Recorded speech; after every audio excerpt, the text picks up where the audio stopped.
Halo pioner, apa kabarnya kalian hari ini? Semoga kalian dan keluarga sehat dan bahagia selalu. Iya, di beberapa hari kemarin saya mengupdate informasi terbaru terkait dengan aplikasi Pi Network, tetapi banyak sekali memicu reaksi yang agak sedikit bikin kalian jadi deg-degan dan emosi. Gini ya bro ya. Di video saya yang ini ya silakan ditonton. Di situ sudah ditonton 3.000 orang. Komentarnya itu banyak yang setuju dengan pendapat saya. Tetapi ada sebagian yang pesimis. Harusnya nonton videonya sampai full supaya tidak gagal paham. Oke? Oke guys ya. Nah, di sini saya akan meluruskan ya. Ini updatean terbaru dari Pi Network. Di beberapa video atau video saya yang kemarin-kemarin itu ngebahas Pi Network, ya kan?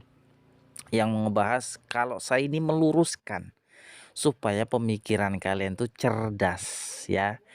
Karena ya, jangan di apa ya? Dibelok-belokkan gitu loh maksud saya Pi Network ini ya. Kalau Pi Network ini project bagus ya, oke saya setuju.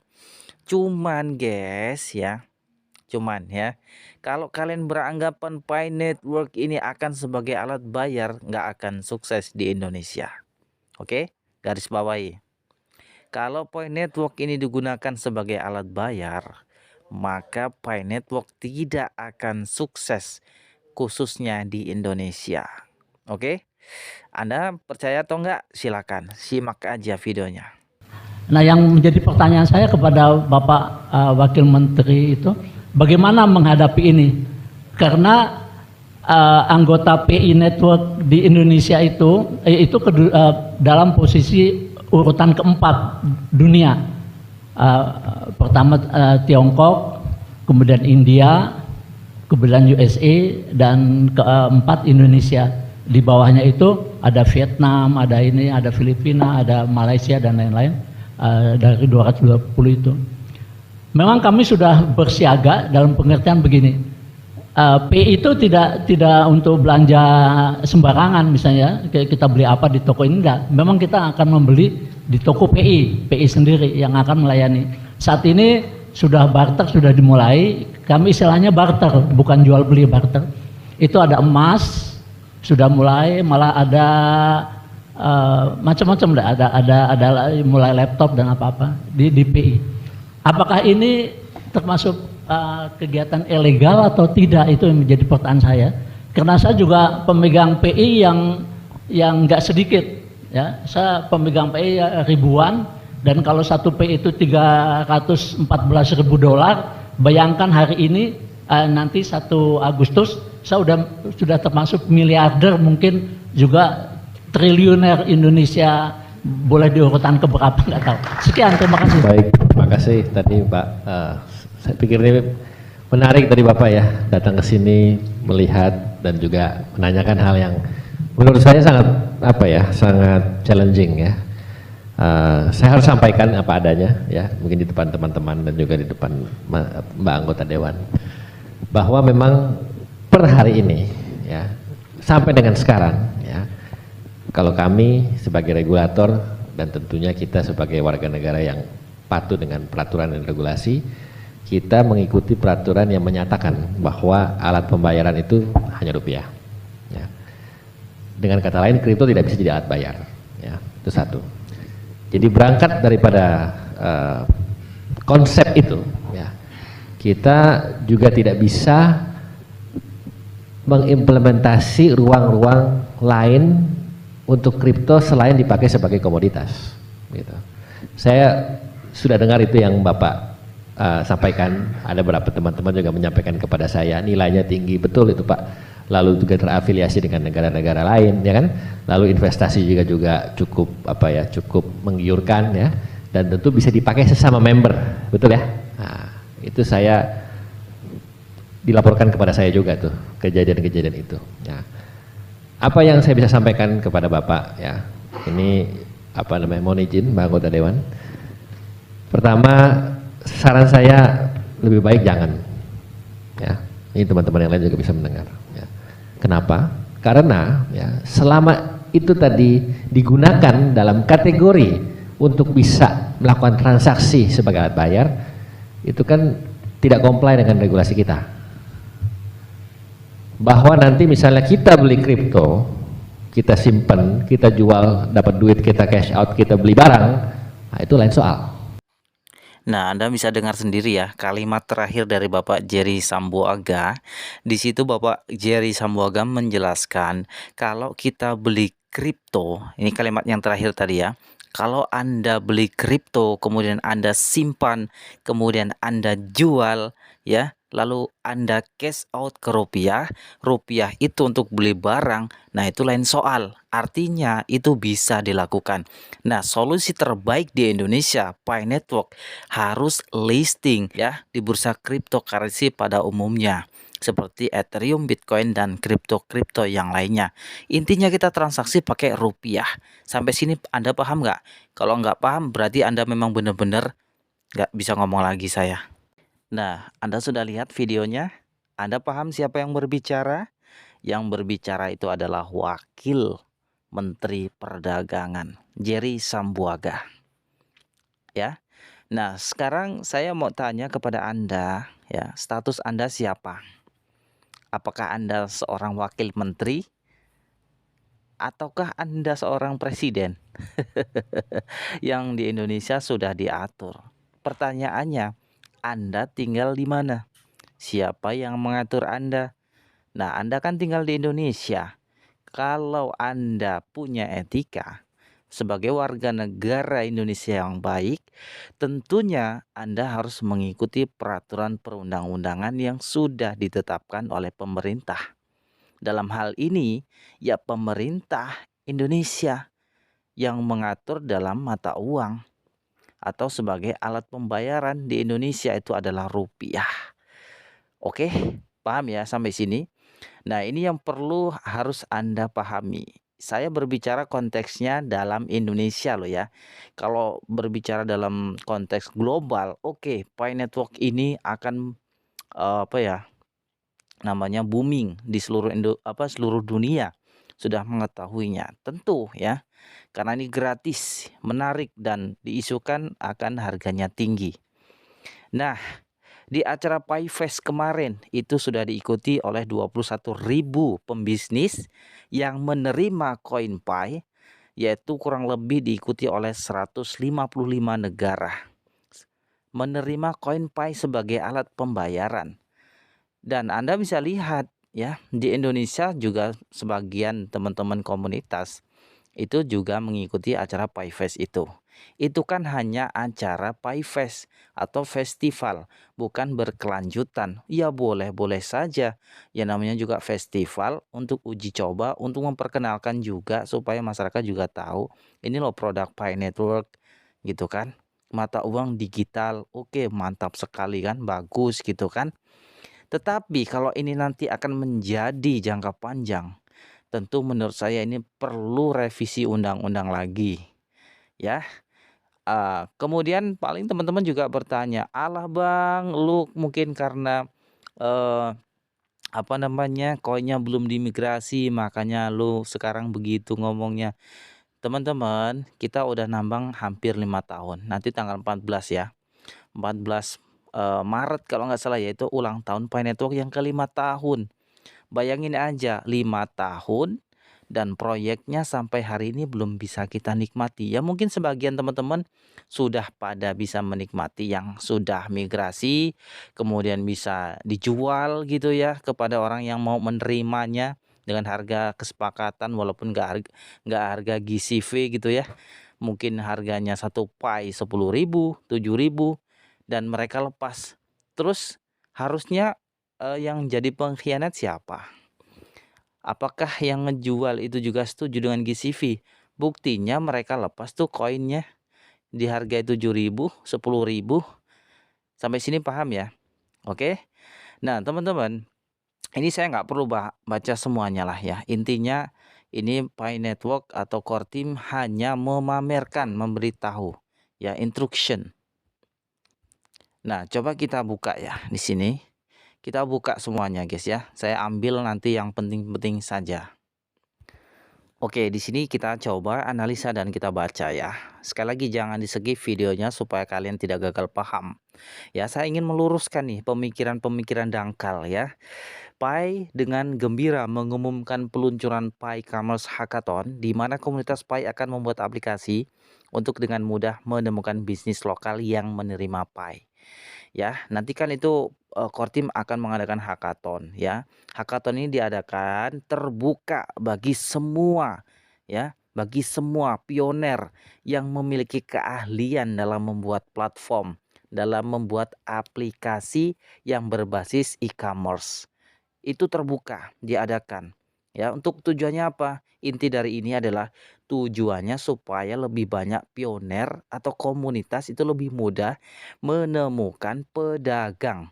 Ya, sama kayak Tokopedia gitu ya, atau toko oren gitu ya. Nah, gitu ya teman-teman. Jadi sebuah platform nanti khususnya di Indonesia setiap negara harus punya. Kurang lebih gitu.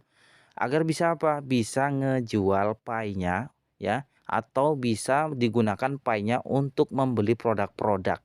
Karena memang core team tujuannya begitu. Nah, seperti yang saya katakan di awal tadi, guys.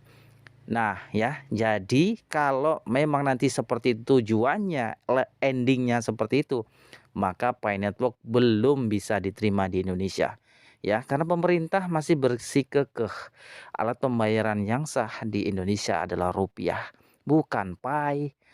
Sedangkan Pi ini masuknya ke cryptocurrency. Anda lihat di white papernya, kripto ya tetap kripto ya. Harus listing di exchange, di cash out dulu, dirupiahkan dulu baru bisa bertransaksi dengan rupiah. Oke, paham ya sampai sini ya. Oke. Nah, kemudian teman-teman, ya ini adalah pemberitahuan dari core team. Ayo, siapa saja yang punya keahlian dalam membuat aplikasi berbasis e-commerce, silakan daftar di Hackathon Pi Network ini ya. Nah, ini nanti akan ya tim inti telah mengembangkan prototipe aplikasi perdagangan yang dapat dibuat oleh pengembang. Nah, prototipe ini akan dibagikan pada awal P-Commerce Hackathon pada tanggal 1 Februari nanti.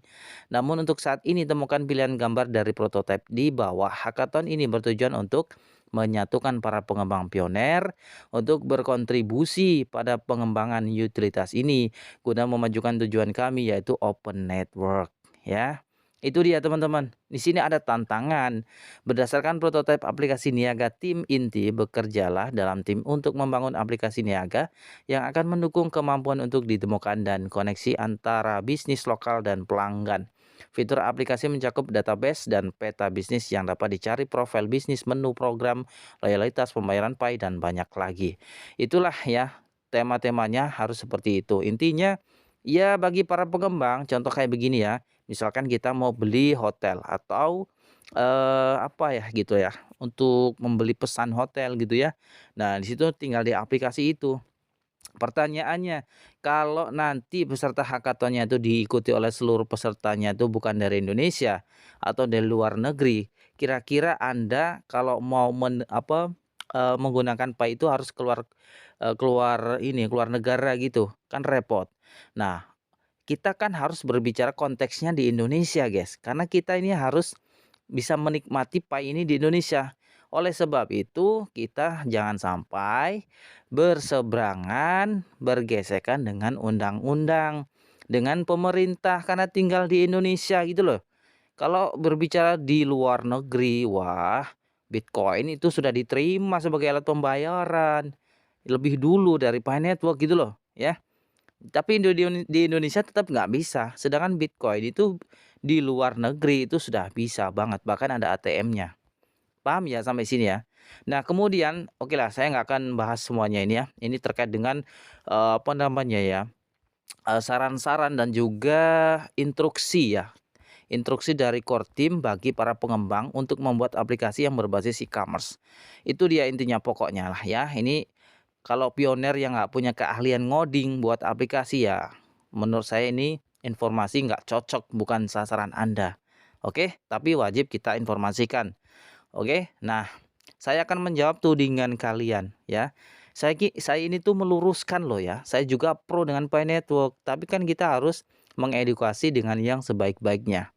Saya akan menjawab tudingan kalian kalau Pi Network itu katanya nanti nggak perlu listing di exchange karena Pi itu udah uang. Goblok juga nih yang komen, ya. Bilang saya, katanya lu pemain kripto, main lu kurang jauh. Bahkan saya dicaci maki gitu ya. Saya ketawa aja sih, ya ngomong sama orang bodoh tuh ya tambah bodoh aja, susah gitu ya. Oke, saya akan jawab ya. Terkait pendirian pemikiran kalian ya. Tadi udah saya jawab ya, bahwa Pi Network kalau sebagai alat pembayaran, saya berbicara konteksnya di Indonesia, itu nggak akan jadi guys ya. Nggak akan pernah terwujud. Oke, karena undang-undangnya sudah ada. Kalaupun nanti terwujud itu harus revisi undang-undang dan itu yang mengatur pemerintah. Kita nggak bisa ngatur sendiri, guys. Ya, kripto itu udah ada yang ngatur di Indonesia ya. Oke, paham ya? Harus terima dong ya. Oke, sejuk ya. Kemudian saya akan jawab terkait tudingan bahwa Pi Network itu nggak akan listing di exchange. Oke, di sini kita akan coba kasih datanya. Nah, jadi terkait dengan data ya, kita akan tunjukkan nih supaya mata kalian tuh melek gitu ya. Nah, di sini kalian klik aja titik 3 bagian atas. Kalian klik di bagian menu TOS. TOS ini singkatan ya. Ya, tulisan yang biru, Terms of Service. Dan ini sudah berkali-kali saya jelaskan dan juga apa namanya sudah dipertegas dari moderator Indonesia. Jadi yaitu Ibu Mary Snap. Bahkan Ibu Mary Snap itu mendapat cacian juga. Sedangkan apa ya? Lucu gitu ya. Seorang moderator Indonesia memberi edukasi yang sejalan dengan Pi Network yang sejujur-jujurnya, yang selurus-lurusnya, malah dicaci maki. Terus kalian mau percaya kepada siapa gitu loh ya. Moderator Indonesia malah dicaci maki. Bu Mary Snap, aduh saya kasihan banget sama Bu Mary. Semoga Bu Mary Snap sehat-sehat selalu ya Bu Mary ya. Oke, saya lanjutkan ya. Nah, ini tudingan bahwa Pi Network nggak akan listing di exchange. Di sini sudah dijelaskan guys, di menu TOS ini ya, di Terms of Service-nya. Kalian bisa cek pakai internet ya, di social chain-nya. Nah, ini Terms of Service ya. Di poin 7.5 volatilitas mata uang kripto. Ya, ini dia. Anda memahami bahwa Ethereum dan teknologi blockchain lainnya serta mata uang atau token terkait sangat fluktuatif karena banyak faktor termasuk namun tidak terbatas pada adopsi, spekulasi, teknologi dan resiko keamanan. Anda juga mengakui bahwa setelah mainnet ya, Pi ditayangkan atau Pi terdaftar di bursa. Sampai sini paham? Ya. Saya ulang lagi nih, Anda juga mengakui bahwa setelah mainnet Pi ditayangkan atau Pi terdaftar di bursa, Pi akan memiliki volatilitas yang sama. Ya, Pi akan memiliki volatilitas yang sama seperti Ethereum dan juga Bitcoin dan tunduk pada faktor yang sama yang dihadapi oleh mata uang kripto lainnya. Anda juga mengakui bahwa biaya transaksi pada teknologi tersebut ya bervariasi. Kalau nggak salah sih 0,01 Pi ya per transaksi dan dapat meningkat kapan saja sehingga berdampak pada aktivitas apapun yang terjadi di blockchain. Anda mengakui risiko ini dan menyatakan bahwa social chain tidak bertanggung jawab atas fluktuasi atau peningkatan biaya tersebut. Sampai sini paham? Nah, jadi saya itu mendukung Pi Network. Nunggunya apa? Nunggunya nanti listing di exchange atau di bursa, ya nunggu open mainnet aja udah. Kalau udah di listing resmi diakui oleh core team. Sekarang kan udah banyak tuh, ya. Udah banyak yang melisting Pi, tapi kan itu koin IOU, ya. Koin IOU itu udah pernah saya jelaskan, itu koin tiruan. Di mana itu jaminan dari si pembuat exchange tersebut atau bursa tersebut. Yang membuat ya bursa tersebut. Tapi mereka berani menjamin ya nanti kalau sudah Pi Network benar-benar sudah mainnet, mereka akan mengganti dengan koin Pi yang sesungguhnya. Jadi Anda paham sampai sini? Oke. Kalau masih belum paham juga, aduh benar kata, aduh nggak tahu saya mau bilang apa lagi ya.